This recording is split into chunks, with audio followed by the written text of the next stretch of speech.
অষ্টাদশ অধ্যায় 65 নম্বর শ্লোকে ভগবান কি বললেন? মনমনা ভব মদ ভক্ত মদ জাজি মাং নমস্কুরু মামে বৈশ্ব সত্যান্তে প্রতি জানে প্রিয় সিমে।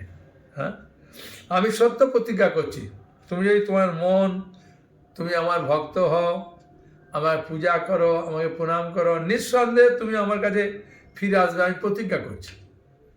কিন্তু অষ্টাদশ অধ্যায়ের 68 নম্বর শ্লোকে ভগবান একদম কোনো প্রতিজ্ঞা কিচ্ছু বললো না, যে কিছু দিতে হবে, কিচ্ছু বললো না। কি বললেন? জয়দং পরমং গুজ্জং মদ্ভক্তে সুবিদাসতি ভক্তিময়ীং পরাং কীর্তা মামে বৈশসি অসংশয়।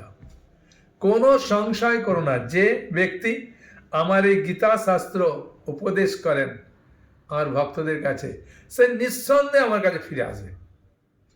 ভগবান এটা বলার পরে দেখলেন যে আবার বিশ্বাস করবে কিনা, একটা স্টাম্প মেরে দিলেন। স্টাম্প মেরে কি বললেন ভগবান? ভালো করে শুনুন। অষ্টাদশ অধ্যায়ের 68 আর 69 নম্বর শ্লোকটা যারা প্রচার করেন ভগবান তাদের কত প্রিয় হয় শুনুন। ন চ তস্মাৎ মনুষ্যেষু কশ্চিৎ মে প্রিয় কীর্তমা ভাবিতা ন চ মে তস্মাৎ অন্য প্রিয়তর ভুবি। বলছেন এই মানুষদের মধ্যে তার থেকে অধিক প্রিয় কেউ নেই, কেউ হবে না যে আমার বাণী প্রচার করে। তাহলে ভগবানের খুব প্রিয় হতে গেলে, ভগবানের কাছে খুব সহজে ফিরে যেতে গেলে আমাদের এই ভগবানের গ্রন্থ প্রচার করতে হবে।